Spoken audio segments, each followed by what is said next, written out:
Bonjour à tous, dans cette vidéo je vous propose l'exercice 4, Polynésie, septembre 2017, évidemment, le baccalauréat.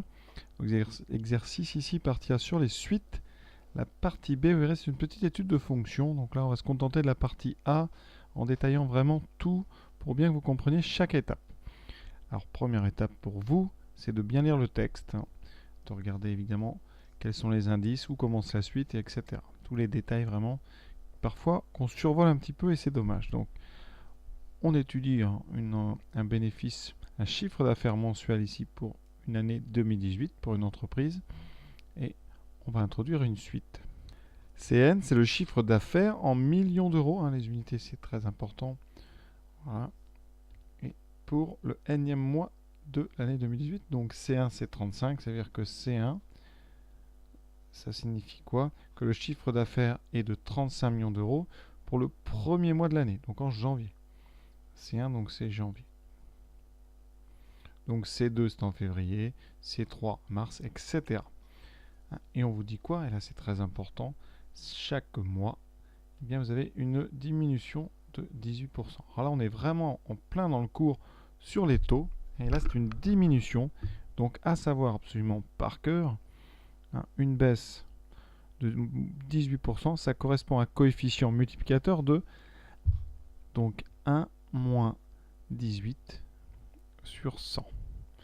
Dès que vous avez une baisse donc de t%, c'est-à-dire moins t%, vous avez un coefficient multiplicateur de 1 moins t sur 100. Donc ici, un coefficient de 1 moins 18 sur 100 qui correspond bien, à 1 moins 0,18, ce qui fait 0,82. Conséquence, vous avez une baisse de 18%, il vous reste en fait 82%, c'est-à-dire 0,82.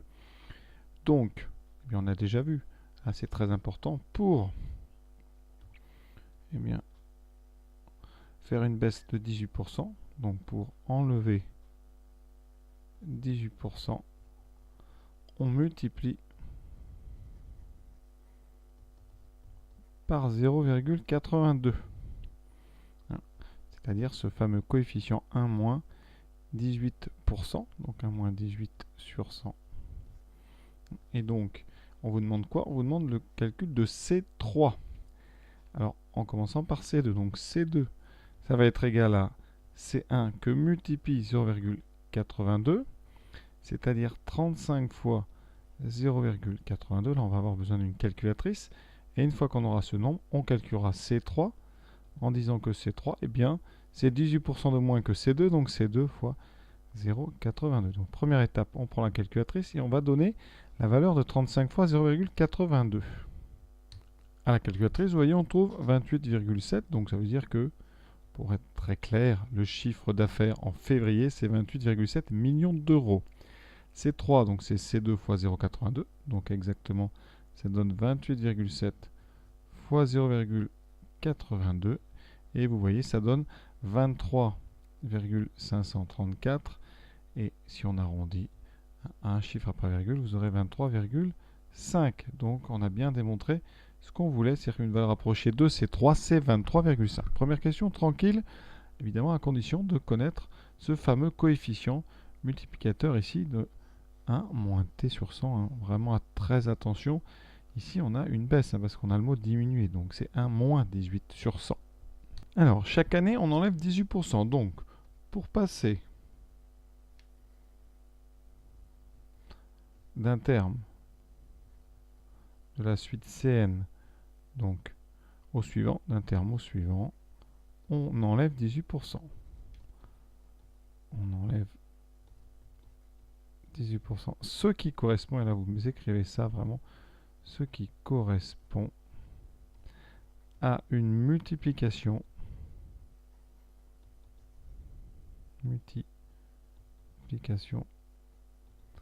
par 0,82. Donc, cette multiplication, elle ne change pas.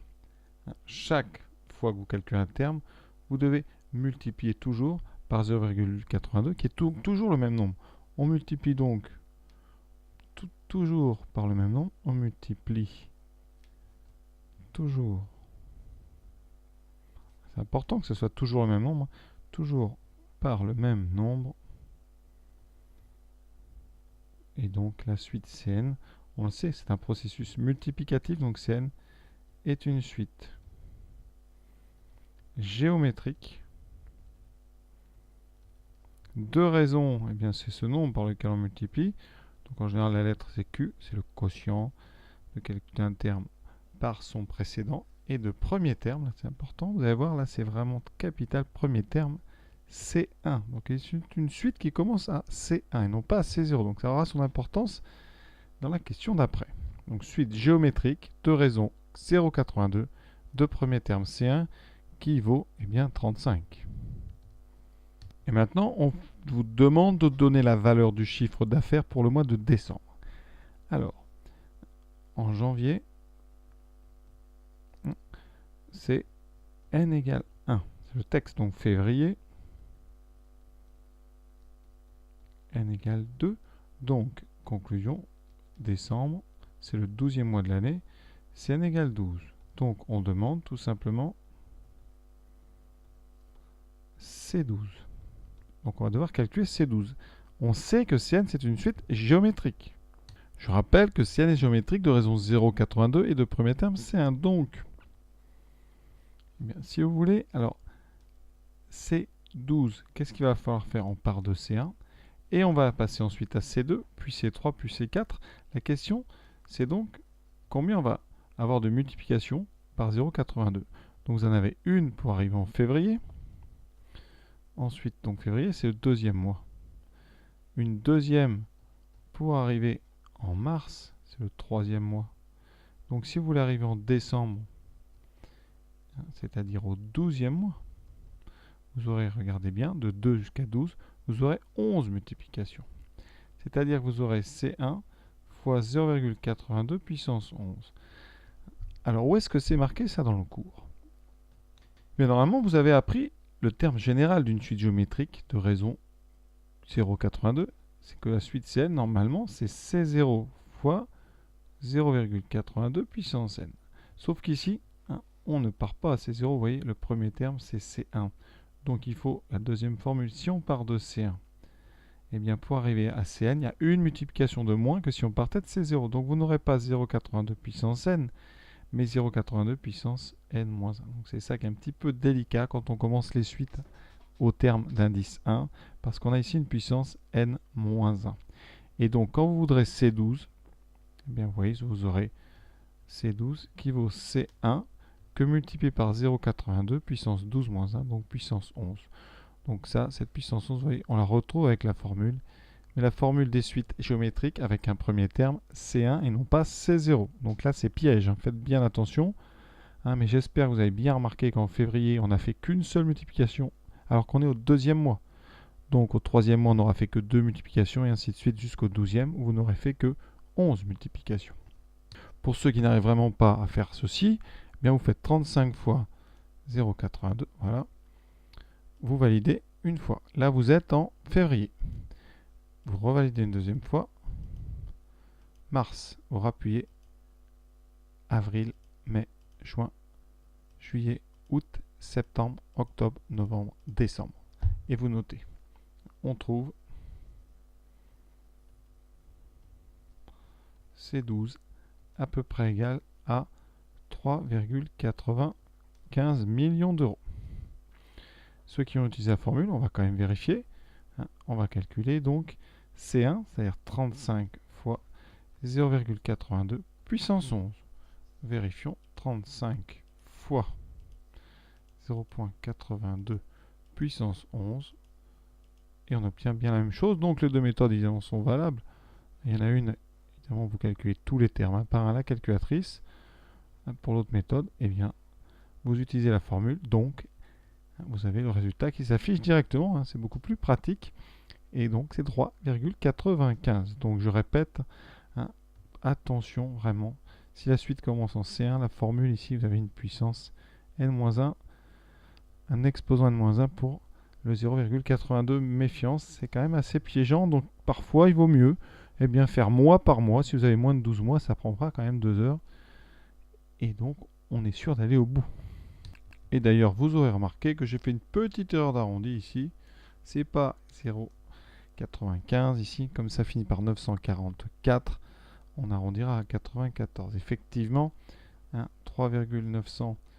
Donc ici, si vous voulez arrondir le dernier, c'est 945 parce que ça finit par 47.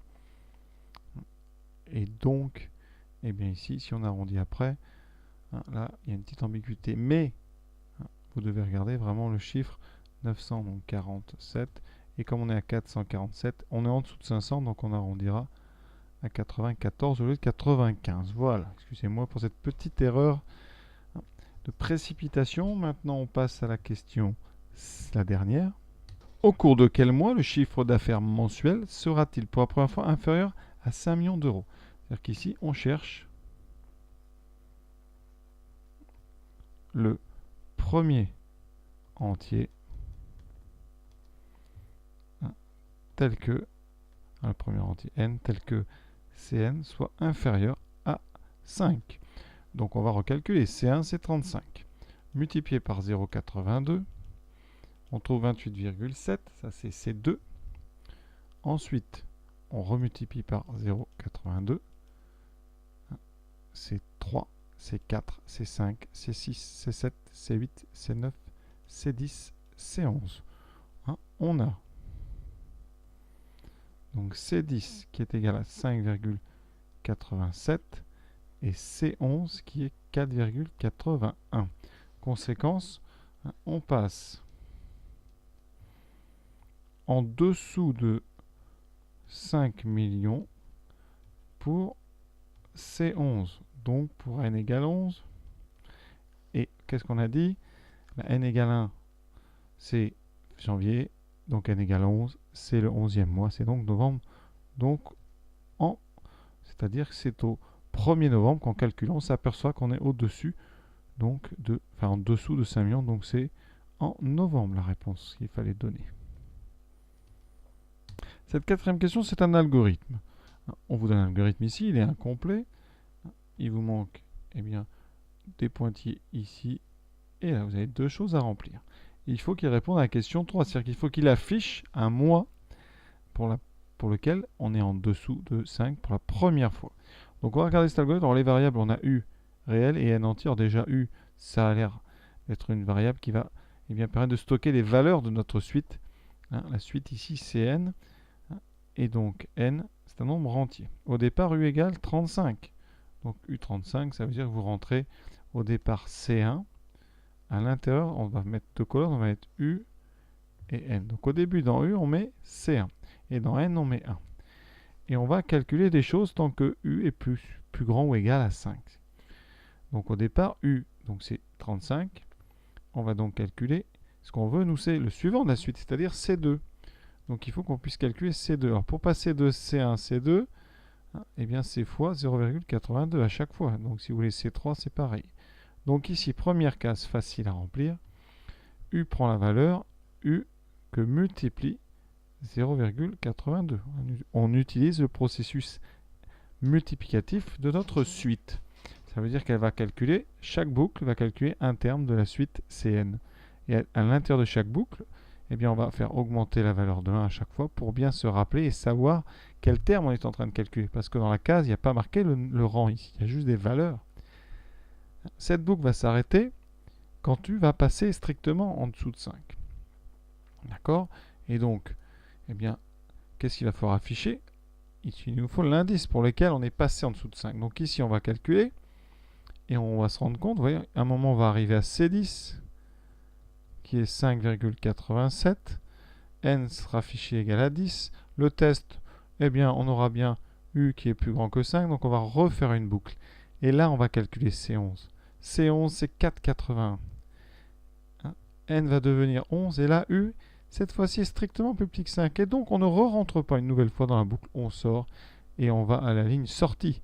Et qu'est-ce qu'on veut afficher, nous? On ne veut pas 4,81, ce qu'on veut, c'est le mois. Et donc, on va afficher le 11. Donc, on affiche quoi? La valeur de N. Et donc, ici, dans afficher, vous mettez afficher N. Et donc, le programme affichera 11, c'est-à-dire mois de novembre. Voilà donc le texte de la partie B. Je vous invite à aller voir la vidéo suivante On va s'arrêter là pour celle-ci.